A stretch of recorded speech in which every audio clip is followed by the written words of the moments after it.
Assalamualaikum warahmatullahi wabarakatuh. Warahmatullahi wabarakatuh. Selamat malam Bapak Ibu yang berhadir pada webinar malam ini, yaitu webinar ataupun diseminasi menyebarkan pemahaman dan penerapan pengalaman budaya positif oleh Ibu Lindra Dika SPD, calon guru penggerak angkatan 11 dari SD Negeri 122/3 Mukai Tengah, Kabupaten Kerinci. Alhamdulillah wa syukurillah, pada malam hari ini kita diberikan kesehatan dan kesempatan sehingga kita dapat melaksanakan diseminasi aksi nyata ini dengan baik dan semoga lancar hingga akhir. Salawat beriring salam kita hadiahkan buat Nabi besar Muhammad Sallallahu Alaihi Wasallam, rahmatan lil alamin. Baik Bapak dan Ibu, saya tidak akan memperpanjangkan mukadimahnya. Untuk acara yang pertama, yaitu marilah kita dengarkan kata sambutan dari Bapak Kepala Sekolah ataupun Ibu Kepala Sekolah dari SD Negeri 122/3 Mukai Tengah, Kabupaten Kerinci, yaitu Ibu Erinawati SPD. Kepada Ibu Erinawati SPD, kami silahkan. Bismillahirrahmanirrahim. Assalamualaikum warahmatullahi wabarakatuh. Waalaikumsalam warahmatullahi wabarakatuh. Pertama, marilah sama-sama kita panjatkan puji syukur kehadiran Allah Subhanahu wa Ta'ala karena berkat rahmat dan karunia beliaulah sehingga malam ini di udara kita diberi kesempatan kebersamaan untuk sama-sama dapat mengikuti kegiatan CGP Angkatan 11. Kemudian selawat beriring salam tak bosan-bosannya kita kirimkan buat junjungan alam Nabi besar Muhammad Sallallahu Alaihi Wasallam yang telah membawa kita dari zaman kebodohan ke zaman pendidikan seperti yang kita rasakan pada saat sekarang ini. Pertama sekali saya mohon maaf, ribuan maaf karena mungkin wajah atau gimana tidak bisa saya tampilkan karena saya masih berada di luar rumah. Tadi masih di dalam, ini kebetulan nih anak nih manggil ada kegiatan di luar, ini ada acara di musola. Jadi saya udah sampai di luar rumah, mohon maaf ya Bapak Ibu. Pada kesempatan ini Bapak Ibu, teman-teman yang saya hormati, saya merasa bangga sekali telah diberi kesempatan bersama-sama CGP Angkatan 11 ini. Saya sangat berharap CGP ini bisa memotivasi teman-teman guru lainnya dengan dapat membawa perubahan besar, terutama untuk sekolah saya dari CGP Ibu Lindra Dika. Kemudian pada kesempatan ini, apa yang didapat dalam kegiatan ini saya memberikan umpan balik karena Bapak Ibu merupakan agen perubahan yang bisa mempengaruhi teman-teman guru dan komponen pendidikan lainnya. Harapan saya selaku kepala sekolah, terutama untuk majelis guru SD 122/3 Mukai Tengah, apa yang telah didapatkan oleh Ibu Lindra Dika sebagai calon guru penggerak angkatan 11 ini benar-benar dapat membawa perubahan yang besar, baik perubahan terhadap murid-murid dan juga perubahan kepada sesama teman-teman dan dapat mempengaruhi dengan ke arah yang positif. Pada kesempatan ini juga saya juga sangat berharap kepada Ibu Lindra Dika, semoga kegiatan ini dapat berjalan dengan lancar, sukses, dan saya juga merasa bangga sekali kepada Ibu Lindra Dika, guru saya. Beliau dengan sangat semangat sekali dalam mengikuti kegiatan CGP Angkatan 11 ini dengan segala sesuatu pantang menyerah, baik berupa rintangan yang dihadapi baik di sekolah maupun di luar luar kegiatan sekolah, namun beliau tetap semangat yang menyala-nyala, pantang putus asa. Saya sangat merasa berbangga sekali dengan guru saya, yaitu Ibu Lindra.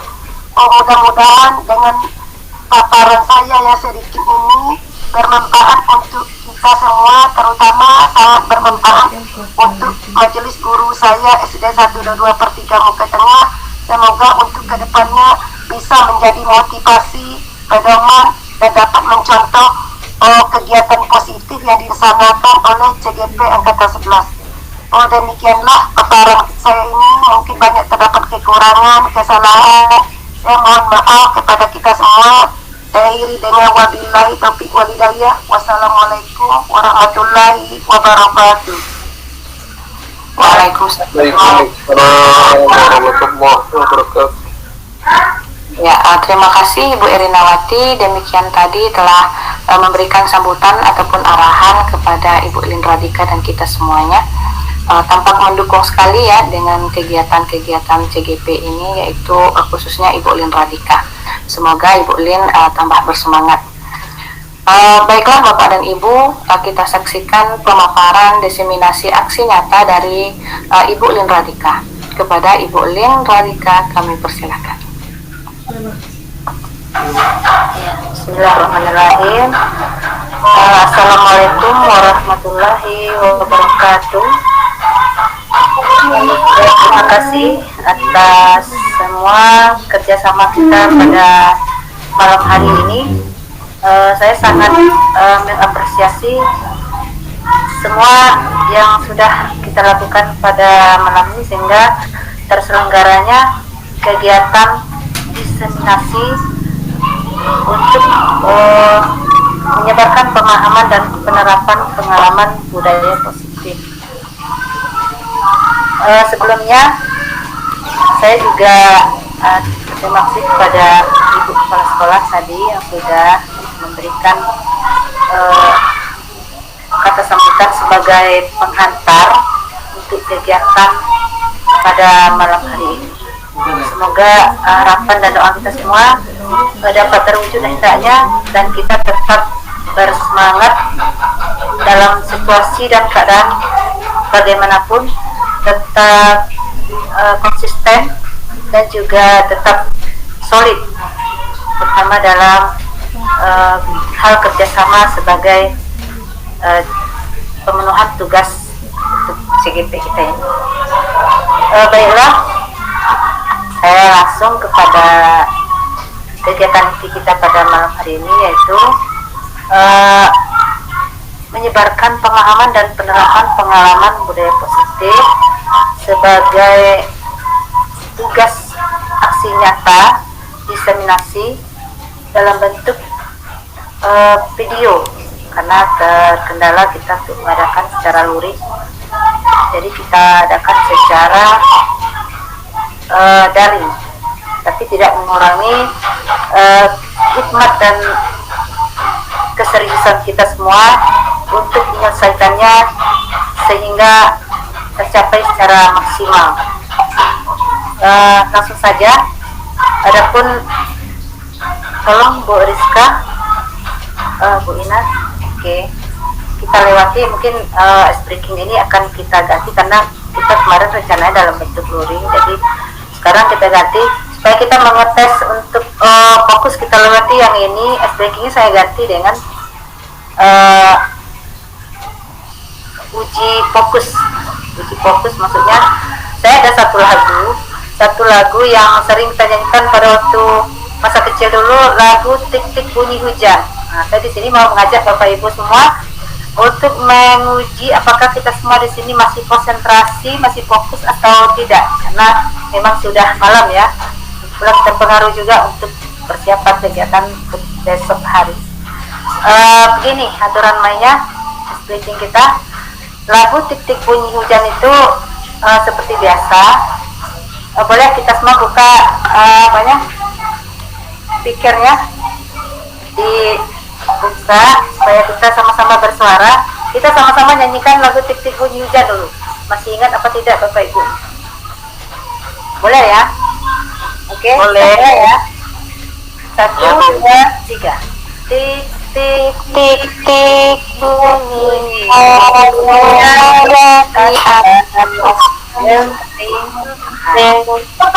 airnya turun tidak terkira. Coba tengok anda ranting masih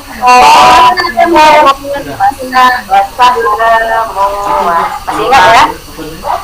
Oke. Masih dikit-dikit, Bu.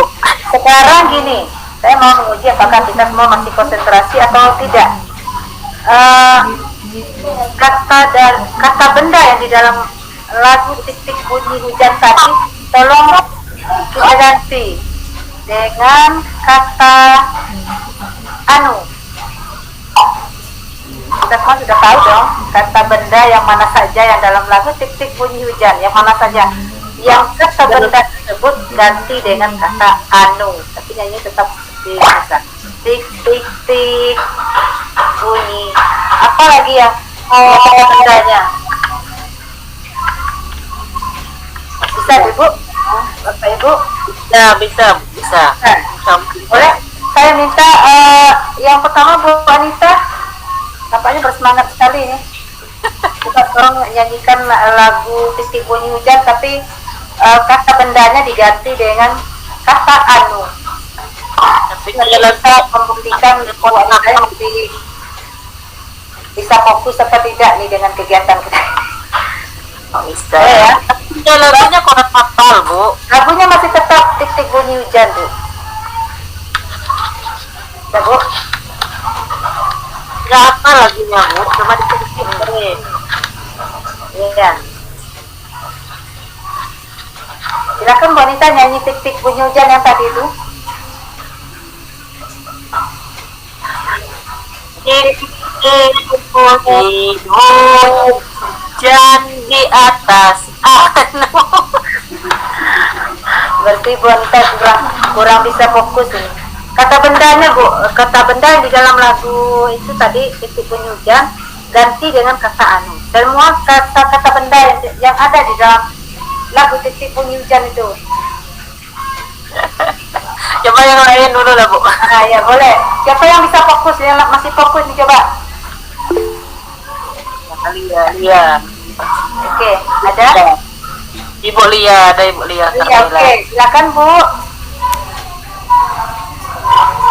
Bu Lia Karmila. Oke, silakan. saya coba ya Ibu Lia.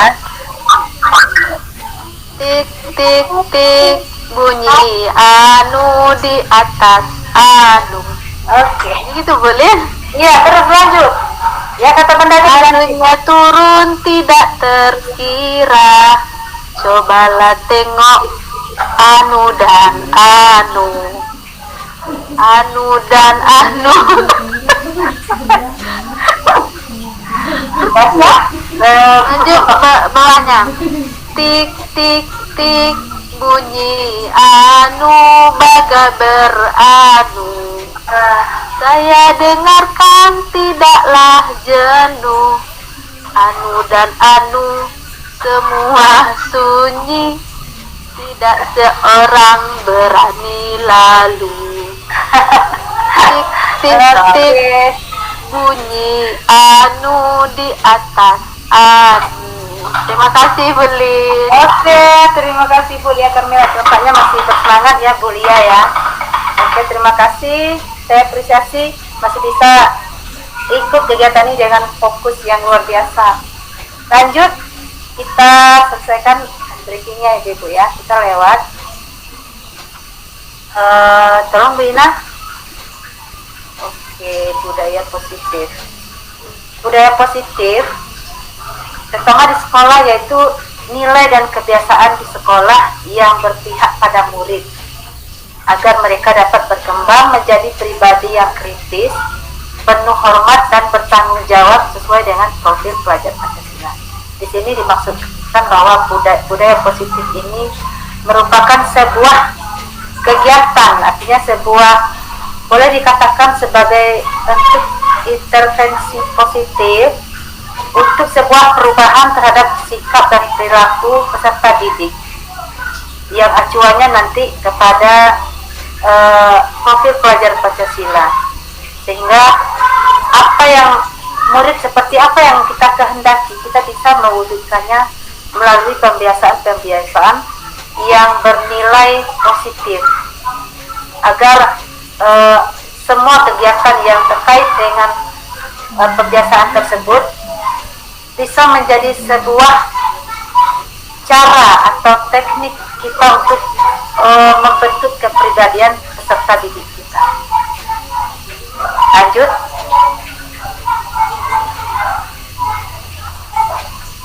Lanjut Bu Ina. Oke. Konsep inti budaya positif.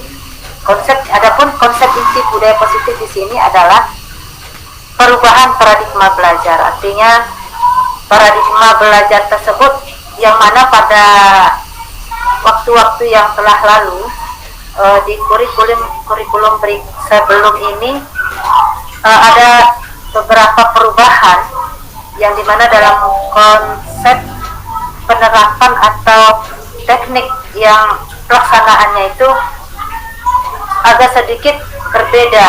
Artinya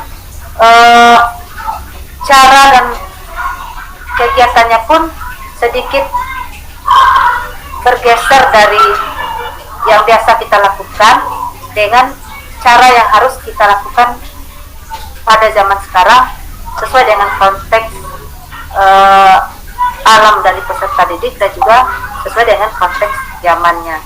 Karena disiplin positif ini itu tidak henti-hentinya harus kita kembangkan, harus kita sesuaikan sesuai dengan perkembangan zaman yang sudah ada juga. Perkembangan teknologi yang luar biasa pesat seperti yang kita saksikan pada saat sekarang tidak hanya juga terbatas pada peserta didik, tetapi kita sebagai tenaga pendidik pun juga harus menyesuaikan diri, menyesuaikan kompetensi dengan apa fenomena yang kita hadapi sekarang ini. Seperti tidak bisa membuat atau membentuk karakter peserta didik dengan cara yang sering disebut dengan istilah pembelajaran pada zaman kolonial. Kalau kita terapkan pembelajaran tersebut pada zaman sekarang, otomatis sangat tidak relevan dan tidak sesuai dengan konteks zamannya. Apalagi pengaruh-pengaruh dari luar itu sangat rentan sekali terhadap perilaku-perilaku yang kalau tidak kita arahkan, tidak kita bimbing, itu bisa menjadi suatu bahaya yang besar. Karena anak-anak kita sekarang ini kita perhatikan mereka sangat mudah menerima bentuk-bentuk teknologi yang dalam artian kata kita sebagai orang dewasa pun kita perlu belajar memahami teknologi itu sendiri, membutuhkan waktu yang bisa dikatakan tidak seperti waktu yang dibutuhkan oleh seorang anak kecil dalam memahami dan bisa menguasai teknologi. Jadi ada beberapa bentuk kebutuhan dasar manusia yang sesuai dengan konteks zaman yang tidak bisa kita pungkiri bahwasanya memang itu harus dipenuhi, tetapi tidak bisa serta-merta sesuai dengan kehendak kita sendiri tanpa memikirkan kenyamanan dan ketertiban yang menyangkut dengan orang lain. Artinya perilaku manusianya pun juga harus kita kontrol sesuai dengan posisi kita masing-masing, baik itu sebagai guru, sebagai orang tua, dan juga sebagai pengarah daripada kegiatan anak-anak kita baik di sekolah maupun juga di rumah. Oleh sebab itu, sehingga harus ada suatu bentuk yang boleh dikatakan aturan, tapi aturan ini bukan aturan searah, yang artinya aturan yang dibuat secara satu pihak, kemudian pihak yang lain itu harus mematuhinya tanpa kita terlibat atau tanpa peserta didik kita itu terlibat membuat aturan tersebut. Nah, sehingga ada yang namanya kalau di dalam kelas itu ada namanya keyakinan kelas yang proses untuk membuat keyakinan kelas yang sebenarnya acuannya adalah aturan kelas itu harus melibatkan peserta didik dengan kalimat-kalimat positif terkait dengan seperti apa kita ingin membuat aturan atau kesepakatan di dalam kelas kita secara bersama-sama, sehingga tidak ada yang merasa terpaksa harus melaksanakan apa yang sudah kita sepakati bersama-sama, sehingga nantinya ketika ada pelanggaran-pelanggaran itu ada yang namanya untuk menyelesaikan atau menjadikan sebuah solusi yang artinya tidak mengintervensi atau tidak memberatkan untuk peserta didik. Jadi secara positif kita menyelesaikan dengan cara pendekatan yang seperti sudah kita pelajari bersama, adanya penyelesaian masalah dalam bentuk metode segitiga restitusi, dan itu sangat identik sekali dengan apa yang kita mau wujudkan, yaitu budaya positif yang akan mengarahkan kita semua kepada perilaku taat dan patuh pada aturan yang sebenarnya kita buat secara bersama-sama. Kemudian lanjut, pembelajaran dengan paradigma baru seperti yang sebenarnya sudah kita bahas selalu, baik dalam bentuk diskusi atau dalam bentuk pembelajaran secara mandiri.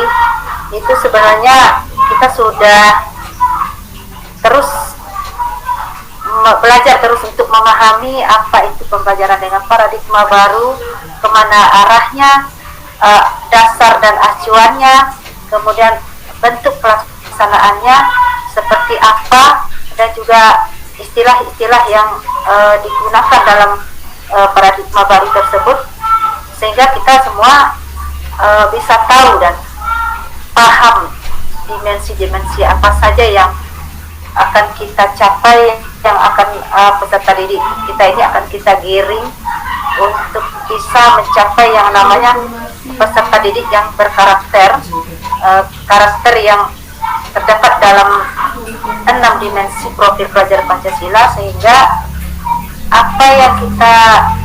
seperti apa yang kita ingin wujudkan murid kita itu akan dapat kita wujudkan dengan segala bentuk kegiatan pembelajaran, baik itu di dalam kelas atau di luar kelas, atau juga secara kegiatan yang bisa dikatakan praktek-praktek budaya positif seperti dalam kebiasaan-kebiasaan yang kita laksanakan di sekolah-sekolah setiap hari, seperti ada rutinitas setiap hari Jumat, setiap hari Kamis, setiap hari Senin, dan hari-hari pengembangan kompetensi bagi murid kita seperti dalam kegiatan P5 yang semuanya tidak lepas dari disiplin positif.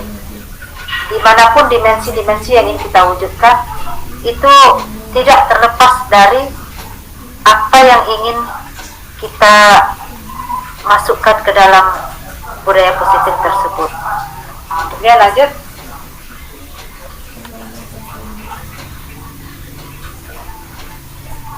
sini ada perubahan paradigma teori kontrol yang menurut Dr. William Glasser, bahwa ilusi guru mengontrol murid, ilusi bahwa semua penguatan positif efektif dan bermanfaat. Kemudian ilusi bahwa kritik dan membuat orang merasa bersalah dapat menguatkan karakter. Ilusi bahwa orang dewasa memiliki hak untuk memaksa. Di sini perubahan paradigma teori kontrol ilusi tersebut, ilusi kontrol, menurut Dr. William Glasser itu guru memiliki teknik-teknik atau trik-trik dalam rangka untuk mewujudkan peserta didiknya yang artinya berperilaku positif, punya etika, tata krama, dan juga untuk menguatkan apa yang disebut dengan karakter. Artinya ketika mereka berada pada posisi yang salah atau bersalah, itu mereka akan sadar dengan melalui kalimat-kalimat yang kita berikan untuk menyadarkan mereka, tanpa harus berkata kasar atau tanpa harus memaksa, tapi mereka dengan satu atau dua kalimat saja mereka sudah menyadari bahwa apa sebenarnya yang mereka lakukan itu adalah salah, sehingga tak perlu kita membentak, tidak perlu kita memberikan hukuman, apalagi hukuman yang bersifat verbal atau fisik. Itu melalui beberapa kata saja mereka sudah sadar, artinya bahwa mereka salah, dan mereka dari kesalahan tersebut mereka secara positif juga menampakkan etika-etika yang jika mereka memang bersalah, mereka harus apa, harus bagaimana. Nah, misalnya meminta maaf dengan sendiri tanpa harus diminta, mereka itu harus meminta maaf kepada orang yang telah mereka berbuat salah tersebut. Kemudian lanjut, disiplin positif. Disiplin, kalau kita berbicara masalah disiplin ini mengacu dari tanggung jawab terhadap apa yang dilakukan, terhadap nilai-nilai yang diyakini. Sering kita sampaikan kepada murid-murid kita bahwa di dekat lampu merah itu ada lampu yang memiliki 3 warna, artinya merah, kuning, hijau. Tanpa mereka harus tahu siapa yang membuat aturan tersebut, tapi mereka tahu ketika berada di lampu yang menyala merah, itu mereka berkata bahwa kita harus berhenti. Tanpa mereka tahu bahwa mereka itu siapa yang membuat aturan tersebut, bapak polisi kah atau bapak ibu gurunya kah, tapi mereka tahu bahwa itu adalah sebuah aturan, artinya itu adalah sebuah aturan searah, sehingga menimbulkan kesadaran terhadap diri mereka sendiri untuk tidak melanggar, karena mereka tahu jika dilanggar nanti akibatnya tidak baik. Itu contoh kita berikan terhadap lampu merah. Kemudian tujuannya adalah mereka mewujudkan perilaku yang mengacu pada nilai-nilai kebajikan universal, sehingga motivasi atau perubahan perilaku ke arah yang lebih baik itu tersebut tadi mereka tahu kalau itu dilanggar, akibatnya tidak baik bagi mereka sendiri dan juga tidak baik bagi orang lain, sehingga secara tidak langsung mereka sudah menjalankan yang namanya disiplin. Disiplin itu adalah kesadaran untuk berbuat hal-hal kebaikan demi untuk kebaikan orang-orang dan juga lingkungan di sekitar mereka. Lanjut.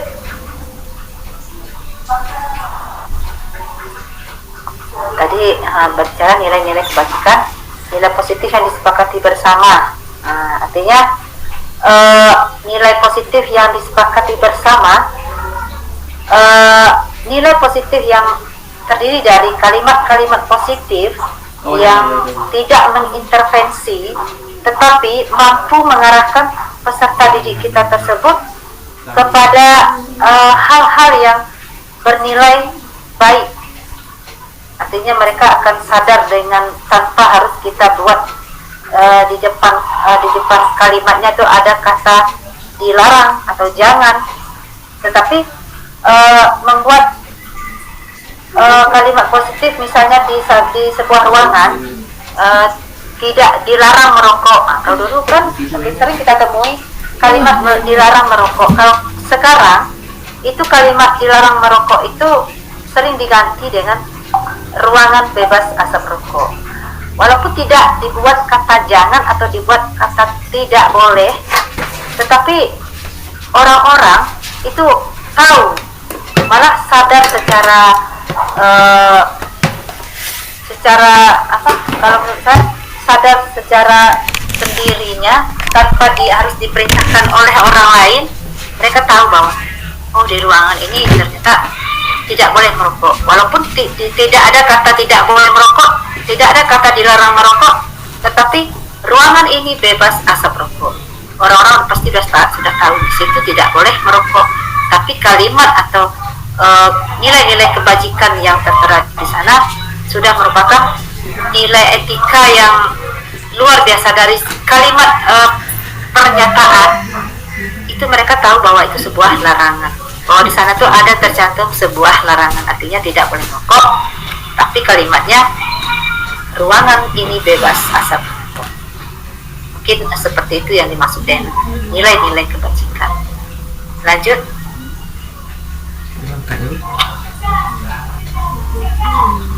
Kebutuhan dasar manusia. Kebutuhan dasar manusia ini, semua manusia itu punya kebutuhan dasar. Jadi apapun bentuk kebutuhan dasar manusia itu, mereka itu masing-masing pasti akan berusaha untuk mewujudkannya. Terlepas dari itu caranya positif atau caranya mungkin sedikit menyimpang dari aturan atau disiplin positif, yang jelas setiap manusia itu memiliki kebutuhan dasar yang harus mereka penuhi dan harus mereka usahakan agar tercapai apa kebutuhan dasar mereka masing-masing. Lanjut.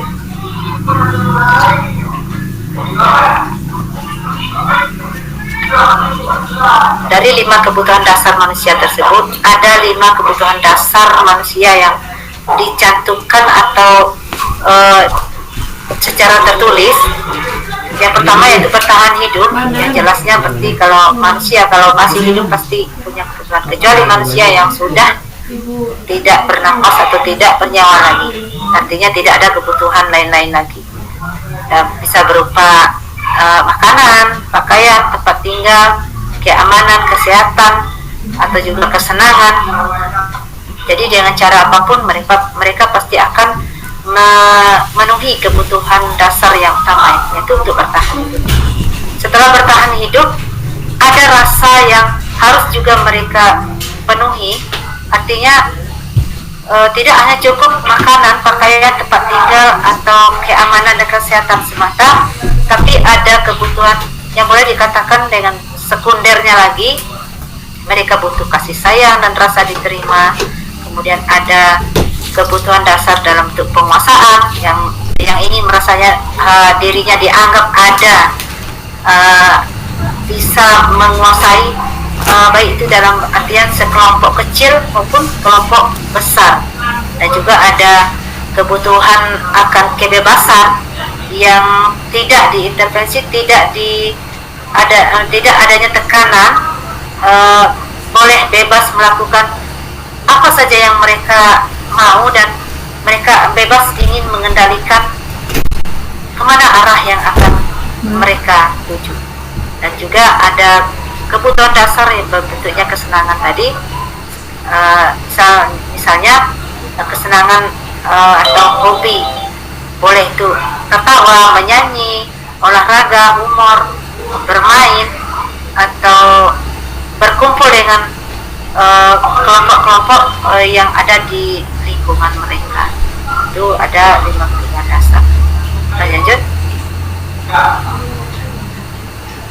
Kemudian motivasi perilaku manusia dalam mewujudkan 5 kebutuhan dasar tersebut, itu ada 2 motivasi, yaitu motivasi ekstrinsik dan motivasi intrinsik.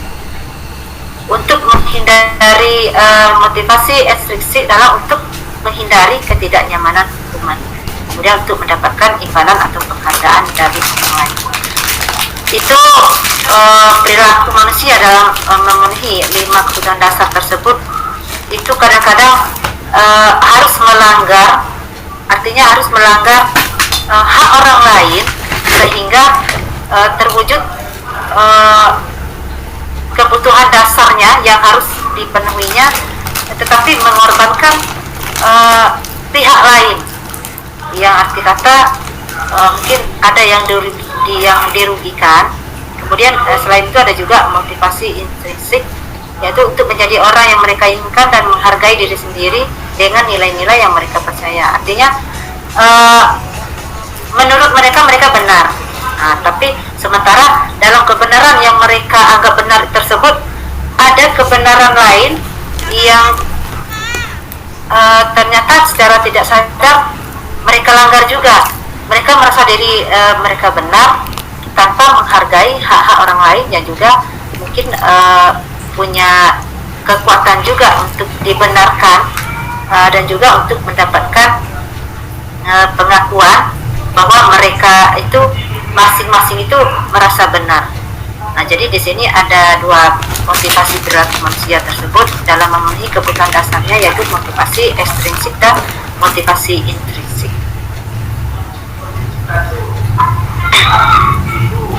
Kemudian dalam memenuhi kebutuhan dasar manusia tersebut itu akan ada beberapa aspek yang muncul ketika adanya pelanggaran dan ketika adanya yang melanggar.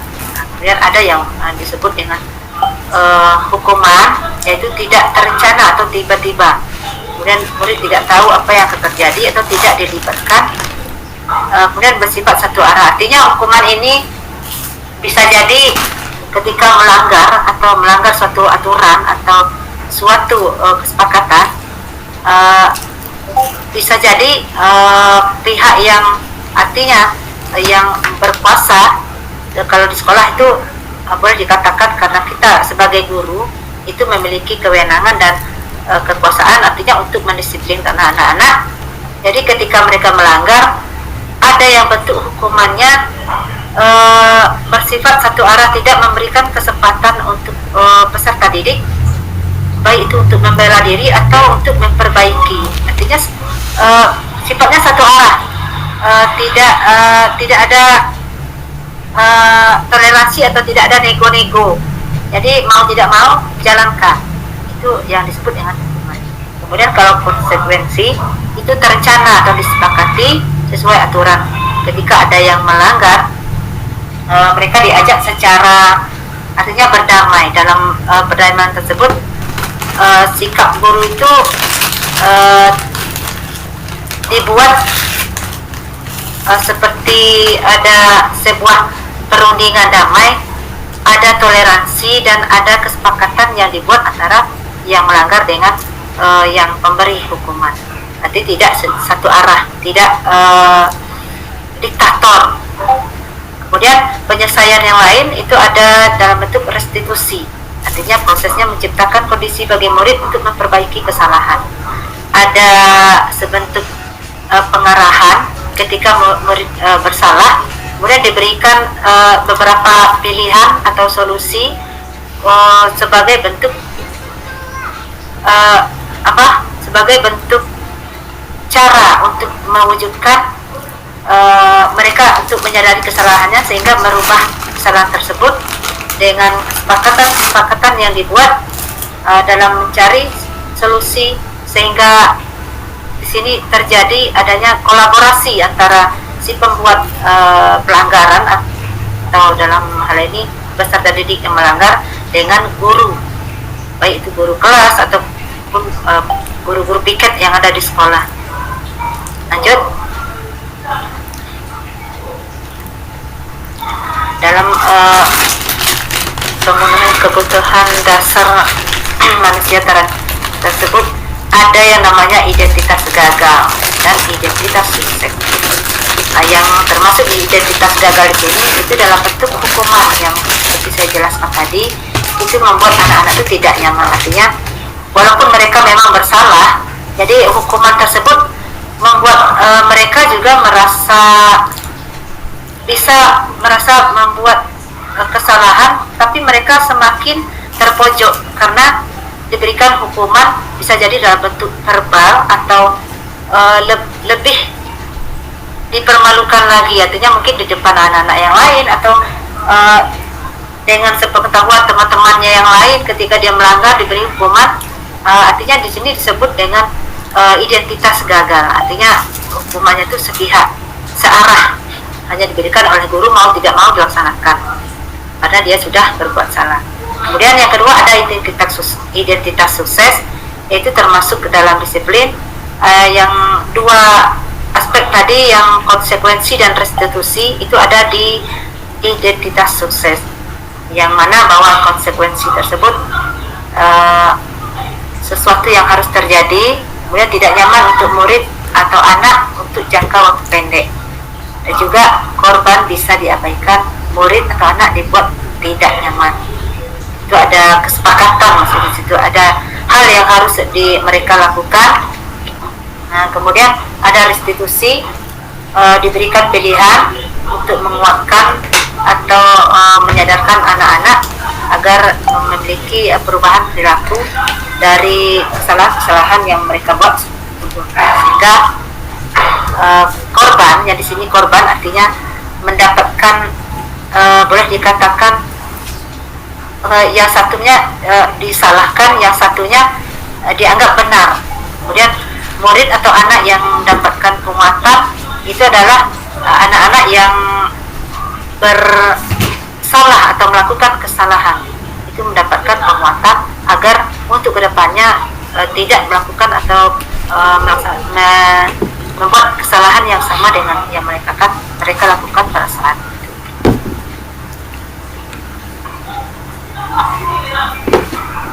Lanjut.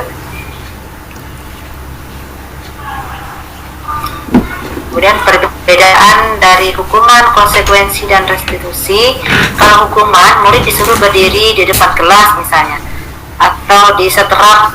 Ada masih, kalau zaman sekarang saya masih temui ada beberapa guru yang masih memberikan hukuman dengan hormat bendera. Nah, kadang-kadang sambil angkat kaki. Itu sangat tidak boleh. Itu bentuk hukuman. Kemudian konsekuensi, guru memberikan konsekuensi berada dalam kelas selama jam istirahat berlangsung. Artinya mereka diberikan, karena mereka sudah melanggar, mereka tidak diperbolehkan istirahat, harus berada dalam kelas. Kemudian guru secara tegas dan murid menghormati peraturan. Jadi mereka yang guru memberikan hukuman secara tegas dan murid pun menjalankannya dengan konsekuen. Kemudian restitusi, guru menanyai keyakinan kelas yang telah disepakati, artinya mengingatkan lagi apa yang sudah mereka sepakati bersama di awal, kemudian melaksanakannya, dan ketika ada pelanggaran, murid secara terbuka dan menghormati dirinya dengan orang lain, berjanji bahwa tidak akan terjadi lagi apa yang sudah mereka sepakati. Murid diberikan pilihan untuk mengingat kembali kesepakatan yang sudah dibuat bersama-sama. Itu perbedaan dari hukuman, konsekuensi, dan restitusi. Lanjut. Kemudian dalam hal tersebut ada 5 posisi kontrol guru. Yang pertama sebagai penghukum, yang kedua sebagai pembuat merasa bersalah, kemudian yang ketiga sebagai teman, sebagai pemantau, dan sebagai manajer. Di sini masing-masing posisi kontrol guru itu sudah pernah semua kita temui atau kita hadapi di sekolah. Bisa jadi pada saat terjadi pelanggaran itu kita pernah berada pada posisi penghukum, pernah juga berada pada posisi membuat merasa bersalah, bisa juga sebagai teman, atau cuma sebagai pemantau, dan juga sebagai manajer. Dan itu ada masing-masing nanti penjelasannya. Melanjut. Kemudian contoh penerapan 5 posisi kontrol.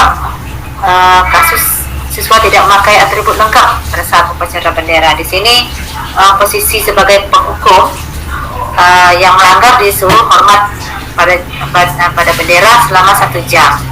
Kadang-kadang sambil angkat kaki. Itu yang posisi sebagai penghukum. Kemudian kalau yang sebagai pembuat merasa bersalah, guru memposisikan dirinya di sini untuk mengingatkan bahwa apa yang dilakukan oleh muridnya itu sudah sangat melanggar dan sangat membuat kecewa pada seorang guru karena mereka telah melanggar apa kesepakatan yang sudah dibuat atau disepakati sebelum. Kemudian ketika posisi kontrol sebagai teman itu kita mengajak peserta didik menjadi sebagai teman sebaya yang kemudian mengajak untuk tidak berbuat hal-hal yang melanggar lagi pada saat berada di lingkungan sekolah. Lanjut. Kemudian contoh penerapan 5 posisi kontrol. Saya rasa mungkin kita sudah secara umum sudah tahu ya bahwa sebagai pemantau itu ada yang kita temukan di sekolah itu hanya diberikan teguran, semacam teguran sekilas. Artinya kalau memang dia melanggar apa bentuk pelanggarannya, mereka cuma disuruh memperbaiki saja. Misalnya ya tidak membawa atribut, untuk yang kedepannya jangan lagi, lengkapi saja supaya kamu tidak termasuk pada yang melanggar lagi. Karena kalau terjadi lagi mungkin ada sanksinya. Jadi murid diberikan kesempatan untuk membuat kebenaran atas pelanggaran telah dibuatnya untuk tidak diulangi lagi. Kemudian sebagai manajer membuat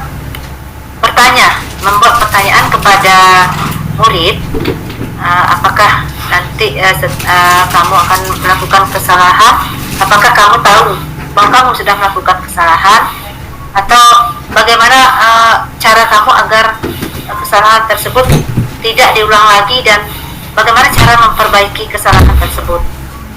Itu bentuk dalam posisi kontrol sebagai manajer. Lanjut.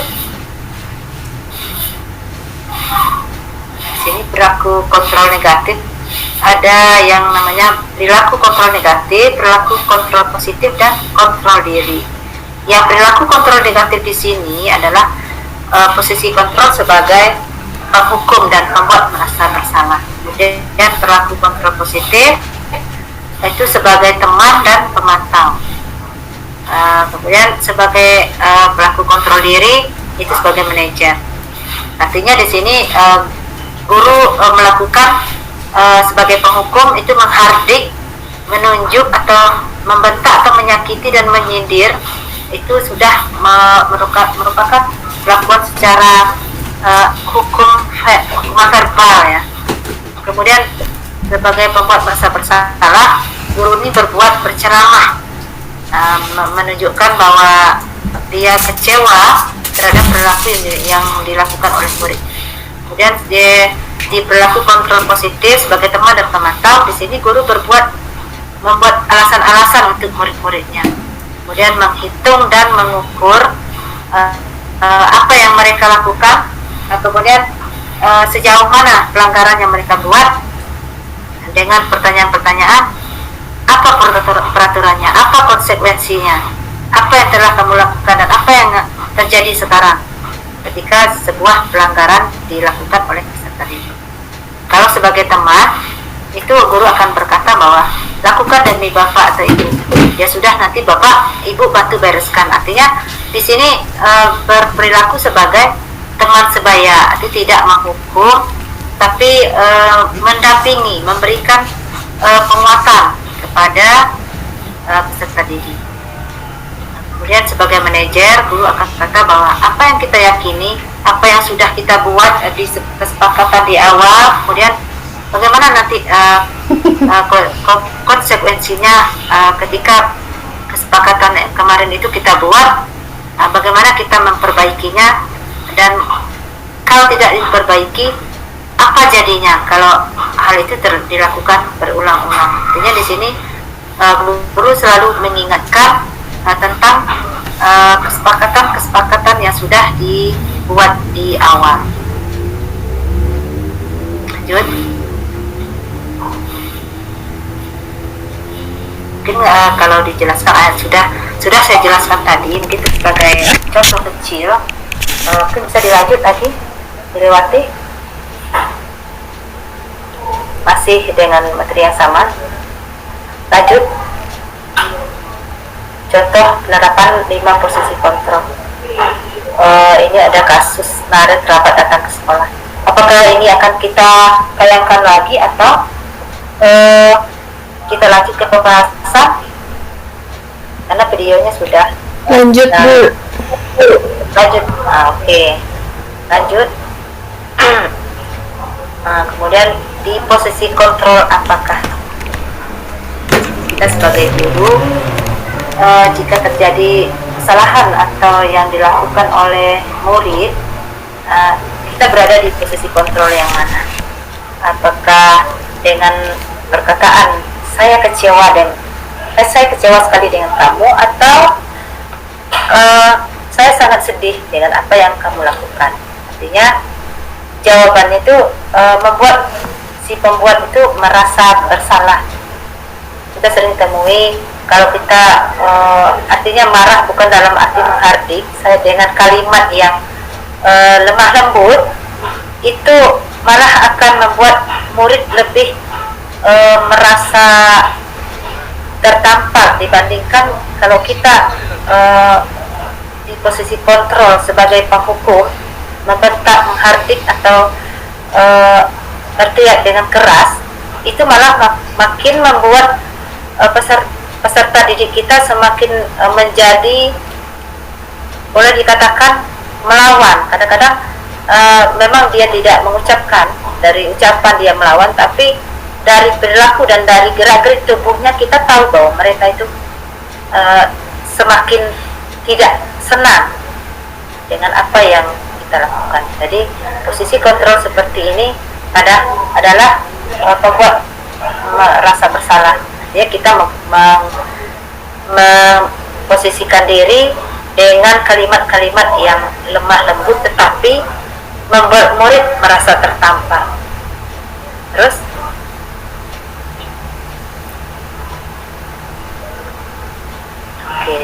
kemudian kalau di posisi penghukum, sini kalimat yang bisa terlontar, kamu tidak pernah melakukannya. Artinya di sini murid itu hampir sama dengan kalimat yang tadi, bahwa kita merasa sedih dan merasa kecewa dengan apa yang dilakukan oleh murid.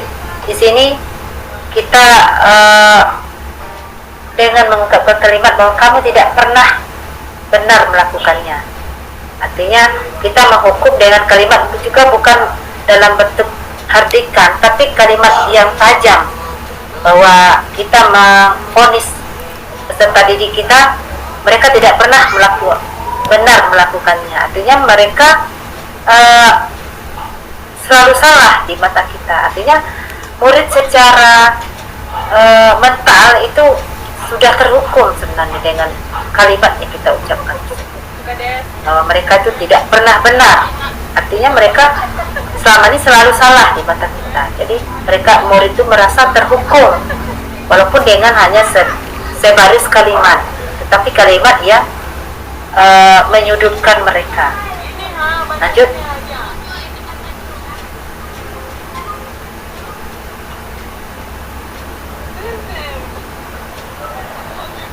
Oke, lanjut.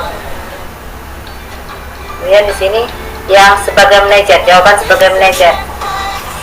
Ketika kita berada di posisi kontrol manajer, kita bisa menanyakan apa rencanamu untuk menyelesaikan masalah ini. Artinya murid dihadapkan pada sebuah pandangan atau pilihan, apa yang akan mereka lakukan untuk menyelesaikan masalah yang mereka hadapi atau pelanggaran yang mereka lakukan, supaya kedepannya tidak terulang lagi. Jadi di situ kita memberikan pilihan dan menanyakan apa yang bisa mereka lakukan untuk memperbaiki perilaku yang salah tersebut.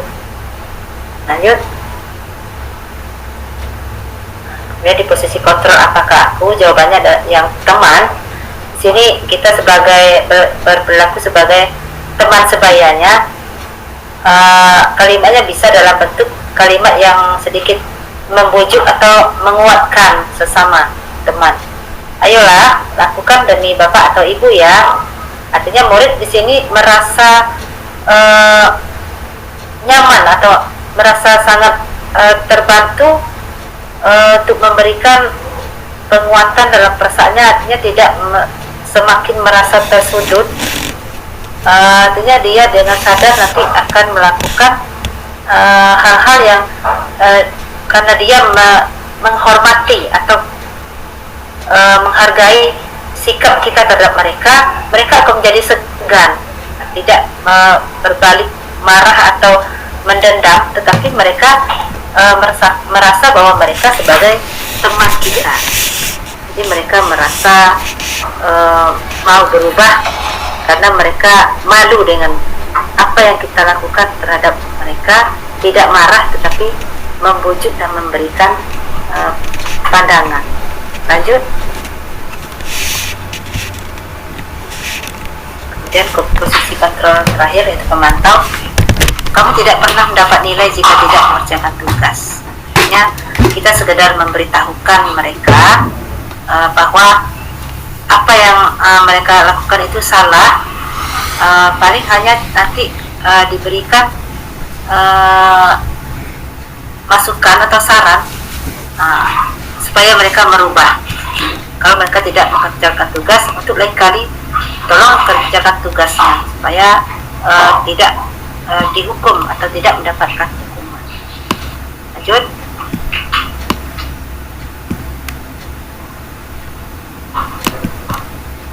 Kemudian keyakinan kelas. Mengapa keyakinan kelas? Mengapa bukan peraturan kelas? Karena kalau peraturan itu bersifat searah. Jadi yang membuat aturan itu sama istilahnya dengan kalau saya boleh berbicara itu mau tidak mau.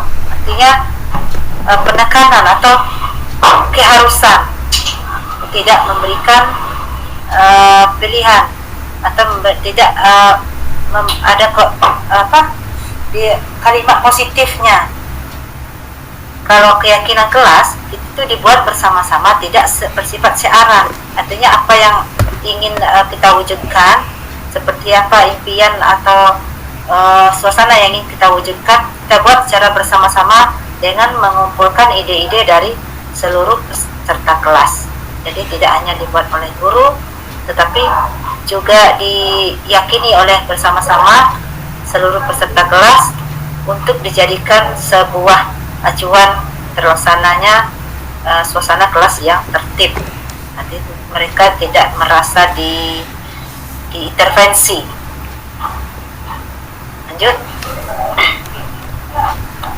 Kemudian keyakinan kelas yaitu nilai-nilai kebajikan atau prinsip-prinsip universal yang disepakati bersama secara universal lepas dari perbedaan agama, suku, negara, dan bahasa. Artinya di sini suatu keyakinan akan lebih memotivasi seseorang dari dalam, artinya tidak dipengaruhi oleh orang lain, tetapi lebih dari kesadaran diri sendiri untuk menjalankan keyakinan dari kesepakatan yang sudah dibuat secara bersama-sama dan lebih bernilai dari hanya sekedar mengikuti peraturan semata. Artinya mereka memang melakukannya dengan keinginan mereka sendiri karena berasal dari ide-ide dan kesepakatan yang mereka buat sendiri. Lanjut.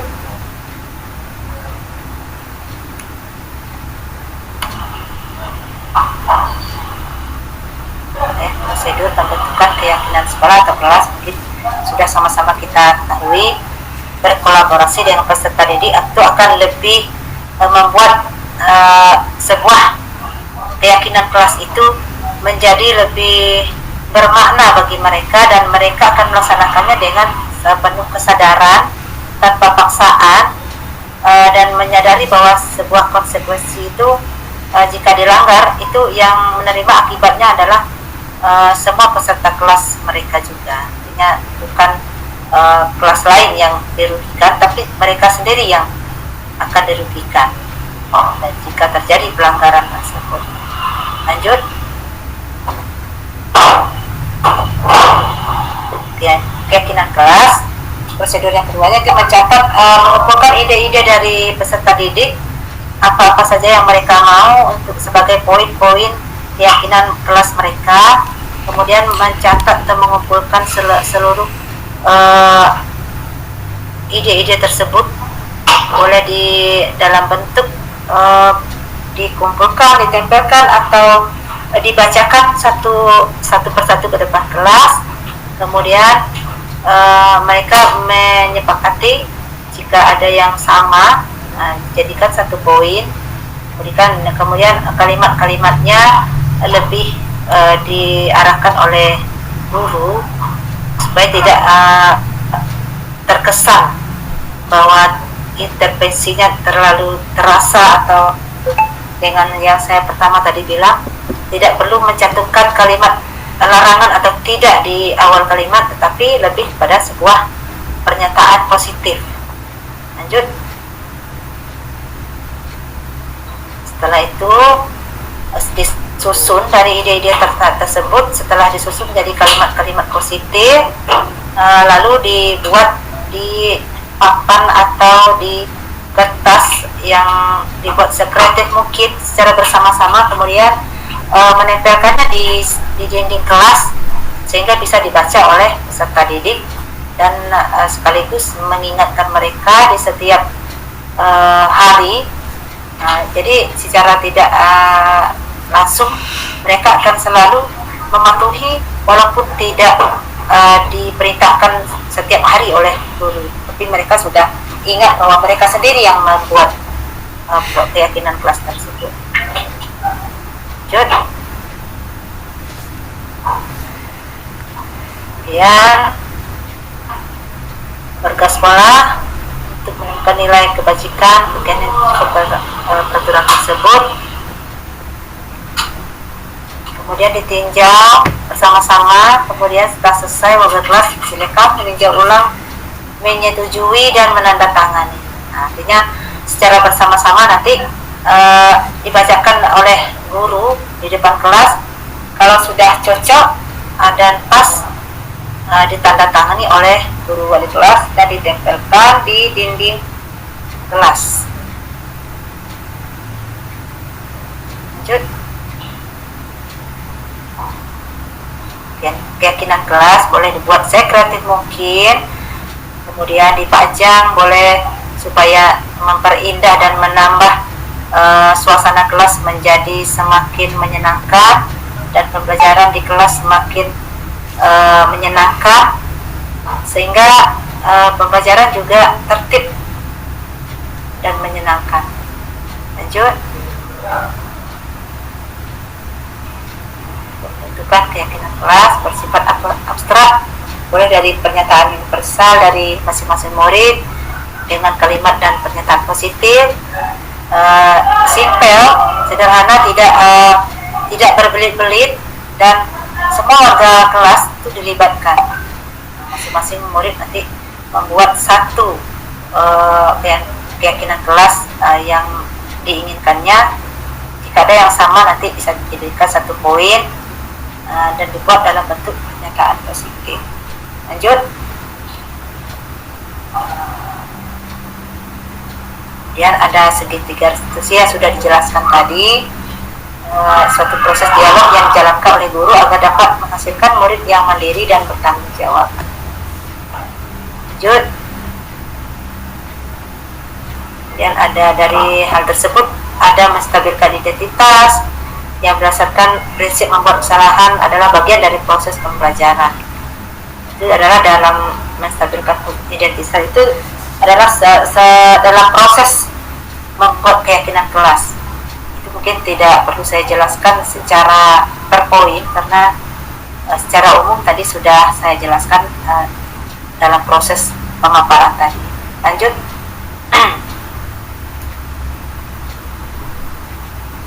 Redaksi tindakan yang salah yang berdasarkan prinsip setiap perilaku berupaya memenuhi suatu kebutuhan tertentu. Jadi murid diingatkan bahwa mereka tidak benar melakukan hal tersebut, tetapi diberikan penguatan bahwa mereka itu sudah melakukan kesalahan, tapi kesalahan itu sebenarnya tidak harus terjadi, tidak perlu terjadi kalau mereka tidak berbuat yang melanggar dari keyakinan yang sudah disepakatinya. Kita memaparkan bahwa tindakan yang mereka lakukan itu salah, tapi dalam kesalahan tersebut harus diberikan penguatan juga bahwa mereka itu penting untuk menerapkan perilaku yang benar. Lanjut.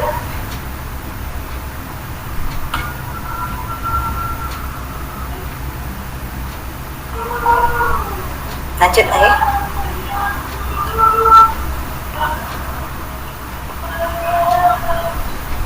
kemudian berdasarkan nilai-nilai disiplin positif tadi, ini di penghujung pemaparan itu hendaknya kita sebagai guru memiliki standar kepribadian profesional dan sosial yang baik, di mana guru mampu merefleksikan dirinya dalam posisi kontrol saat ini. Bagaimana perjalanan dirinya sebagai among atau manajer yang menuntun murid-muridnya menjadi insan yang mandiri, merdeka, dan bertanggung jawab sesuai dengan standar nasional pendidikan, sehingga kita sebagai tenaga pendidik bisa menjadi contoh teladan bagi murid-murid kita. Seperti apa kita menginginkan murid kita, maka kita harus bersikap dan memberikan contoh yang seperti yang kita ingin murid kita wujudkan tersebut. Mungkin ada lagi.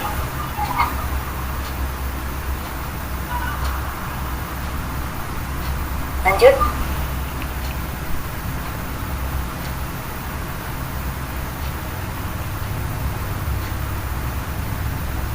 Boleh lanjutkan?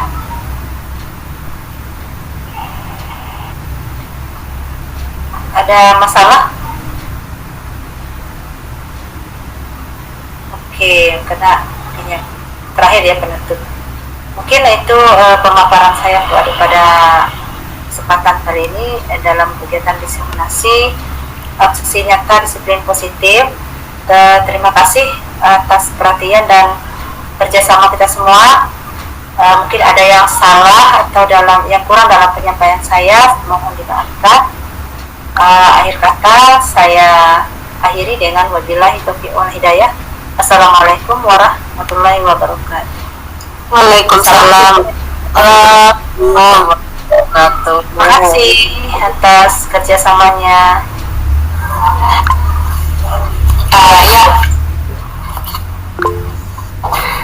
Ya, demikian tadi pemaparan aksi nyata dari Ibu Lin Radika. Saya membuat sebuah kesimpulan bahwa seorang guru yang baik itu harus memiliki kemampuan dalam mewujudkan budaya positif di sekolah dan di masyarakat dengan menerapkan konsep-konsep seperti disiplin positif, motivasi perilaku manusia, keyakinan kelas, kebutuhan dasar manusia, posisi kontrol, dan restitusi. Kemudian juga ada segitiga restitusi. Bapak Ibu, apakah kita masih ada sesi bertanya, Ibu Lin, atau bagaimana? Saya serahkan kepada Bapak Ibu semua, apakah kita perlu ada sesi pertanyaan? Boleh. Atau ada yang giliran berikutnya dari diseminasi malam ini? Pelajar yang lain aja, Bu Lin. Oh betul, lanjut giliran yang lain. Giliran siapa selain? Silakan Bu Tiara Hilma. Ya, sepertinya ada tanggapan dari Pak Lipip. Kita beri kesempatan dulu kepada Pak Lipip. Silakan Pak Lipip. Ya, baik, terima kasih moderator Ibu Tiara, kemudian Bu Lindra sudah mempresentasikan tadi diseminasi penyebaran pemahaman budaya positif di sekolah. Yang ingin sebenarnya ini masih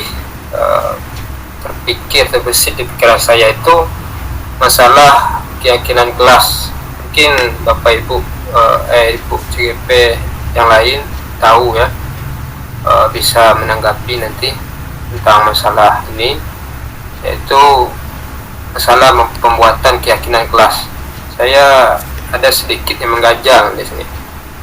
Itu kan kita buat keyakinan kelas bersama siswa, kita minta pendapat siswa.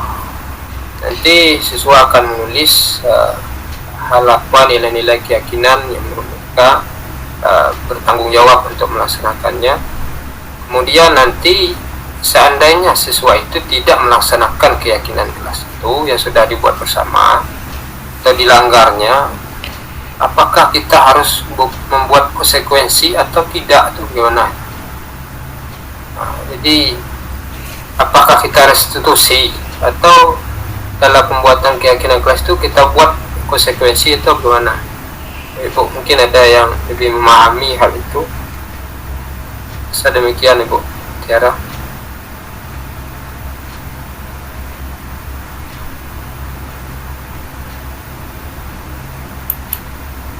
Suaranya Bu Tiara nggak kedengaran. Oh iya, maaf Bu. Demikian tadi tanggapan dari Pak Lipip yang mempertanyakan tentang keyakinan kelas ya. Bagaimana dengan anak-anak yang tidak melaksanakan keyakinan kelas yang telah dibuat? Apakah kita akan beri konsekuensi atau bagaimana solusinya? Silakan Bapak dan Ibu, boleh Raisan jika ada yang ingin menanggapi atau menjawab pertanyaan dari Pak Lipip. Sepertinya kita dengarkan saja dari pemapar hari ini. Silakan Ibu Lindronika. Oke, terima kasih Pak Lipip. Apakah kita perlu membuat konsekuensi ketika membuat keyakinan kelas ketika ada yang murid yang melanggar seperti itu ya Pak Lipip ya? Jika ada pelanggaran dari yang peserta didik yang membuat keyakinan kelas itu sendiri, apakah perlu kita buat konsekuensi? Sebenarnya konsekuensinya begini, karena kita di sini peraturan itu kan bukan, kenapa tadi tidak dikatakan peraturan kelas? Karena memang ini sifatnya tidak searah, artinya kita membuat keyakinan kelas tersebut secara kolaboratif, artinya melibatkan peserta didik dengan menyerap atau mengambil ide-ide dari mereka untuk membuat sebuah keyakinan kelas yang acuannya itu untuk mewujudkan kenyamanan, ketertiban dan kelancaran proses belajar mengajar di kelas. Itu mungkin kalau menurut saya sebagai itu diterapkan tuh bisa tergantung jenjang atau tingkat kelasnya Pak Lipip, karena kalau konsekuensi yang dibuat di kelas rendah, terutama seperti saya di kelas 1 itu tidak bisa sama dengan konsekuensi dengan yang diterapkan di kelas tinggi, karena kalimat-kalimat keyakinan kelas sendiri pun kalau di kelas 1 itu mungkin beda dengan ide-ide yang dibuat di kelas tinggi. Kalau contohnya saya di kelas 1 itu saya membuat keyakinan kelas itu kalimatnya memang saya ambil dari apa yang ditulis anak-anak di situ, walaupun sederhana, tidak boleh makan di kelas. Jadi nanti saya buat di kertas itu yang setelah dapat semua yang dari peserta didik, saya buat dalam bentuk kalimat positifnya, tidak lagi ada kata tidak di sana. Saya buat tidak boleh makan di kelas Bu, katanya kan, ditulis di situ. Nanti di hasil akhirnya, di finishnya yang saya tempelkan di dinding kelas tuh ada itu apa? Yang tidak boleh makan di kelas tuh saya buat yang makan di kelas tidak sopan. Jadi ada sebentuk apa? Mereka merasa nanti akan merasa malu kalau dibilang tidak sopan. Jadi tidak dibuat tidak boleh, tapi dibuat yang makan di kelas tidak sopan. Yang makan di kelas misalnya, yang tidak minum yang minum di kelas tidak mereka, saya kalimatnya apa ya? Memang kalimat yang masih berbau-bau anak-anak kecil, tidak ya seperti di kelas tinggi kan mereka sudah paham bahwa artinya bisa membuat kalimat yang lebih artinya yang lebih berkualitas, tidak sesederhana kalimat di anak-anak kelas 1. Jadi saya buat di situ dengan bentuk yang semenarik mungkin, saya tempelkan dengan warna-warni yang cerah. Jadi mereka semakin senang, mereka ingat bahwa itu mereka yang buat. Nah, yang warna ini si A yang buat. Tulisannya kadang-kadang saya ambil tulisan mereka yang waktu di stick note yang mereka tempelkan. Nah, jadi mereka terasa bahwa mereka yang membuat hal tersebut. Nah, jadi konsekuensinya seperti itu Pak Lipip. Dalam kalimat itu sendiri kita sudah secara tidak langsung sudah menerapkan konsekuensinya. Nah, jadi secara tidak sadar mereka tergiring ke arah konsekuensinya, tidak dibuat tersendiri. Misalnya, oh kalau yang makan di kelas hukumannya ini, yang buang sampah sembarangan hukumannya yang tidak dibuat tersendiri, itu maksudnya Pak. Jadi dalam kalimat itu tersendiri sudah menggiring mereka untuk bahwa paham kalau ini tidak boleh dilaksanakan. Seperti yang contoh saya tadi, tidak boleh merokok di ruangan ini, tapi kalau dibuat kalimat positifnya ruangan bebas asap rokok, itu kan lebih lebih menenangkan, tidak mengintervensi. Mungkin itu menurut saya Pak Lipip. Atau ada pendapat yang lain lagi dari Bapak Ibu guru?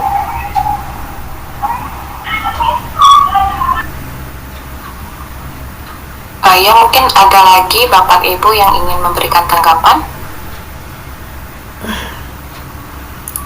Baik, sepertinya tidak ada.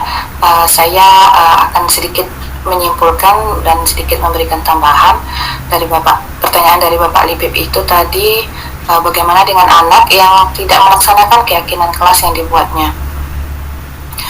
Keyakinan kelas adalah sebuah keyakinan atau kesepakatan yang dibuat oleh anak murid kita dan kita yang mereka yakini, maksudnya dengan nilai-nilai kebajikan yang mereka miliki. Di awal pembuatan keyakinan kelas, mereka harus jujur dalam pembuatan keyakinan kelas. Jika mereka hanya menjiplak supaya kata-katanya tampak indah didengar ataupun dilihat, tetapi tidak meyakini apa yang mereka tulis, tentu saja mereka tidak dapat melaksanakannya. Mungkin bisa diarahkan untuk mereka membuat keyakinan kelas secara jujur sesuai dengan nilai-nilai kebajikan yang mereka miliki. Tentu saja kalau mereka belum melaksanakan keyakinan kelas itu, mungkin Bapak nilai ataupun motivasi intrinsik mereka untuk melaksanakan keyakinan kelas itu belum ada. Motivasi yang terdapat atau berada dalam diri mereka sendiri, sehingga kalau untuk memunculkannya itu sepertinya kita telusuri seperti Bapak Lipip pernah bilang dulu, apakah mungkin nilai keyakinan itu mereka tidak pernah lakukan di rumah, sehingga akan sulit sekali mereka lakukan di sekolah. Mungkin caranya kita sebagai guru memberikan contoh dan teladan saja, atau memberikan kisah-kisah teladan dari para nabi atau para teladan lainnya. Mungkin itu Pak Lipip. Saya mohon maaf jika ada kekurangan. Bagaimana Pak Lipip? Ya, pada intinya tidak boleh menggunakan kata-kata tidak boleh, dilarang, jangan. Jadi kalimat-kalimat yang positif. Ini supaya memunculkan motivasi intrinsik pada siswa tersebut. Rasa demikian. Sudah paham? Sebenarnya saya masih bingung itu pembuatan keyakinan kelas dan apa yang kita melaksanakan. Jadi apakah saya kasih konsekuensi atau saya bahkan menghukum, kan mungkin kan kita sudah belajar tentang manajer kan, dakar restitusi. Dan terima kasih Pak Ibu atas tanggapannya. Bagaimana Bapak Ibu, apakah masih ada yang ingin bertanya dengan Ibu Lin?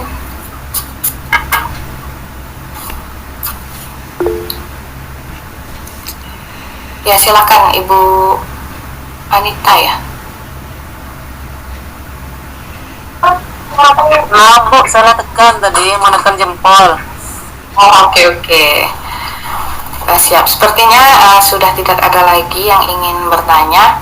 Bapak Ibu, hangat sekali diskusi kita pada malam ini dengan pemaparan Ibu Lin Radika atas aksi nyata yang telah beliau paparkan tadi. Saya jadi tambah ilmunya pada malam ini. Saya kira begitupun juga dengan Bapak dan Ibu yang berada di forum ini. Karena tidak ada lagi yang ingin bertanya, saya kira kita akan tutup saja acara ini atau webinar ini. Saya sebelumnya permisi mau berpantun ya supaya adil, Bu. Buah nanas, buah ceri, dicampur gula enak sekali.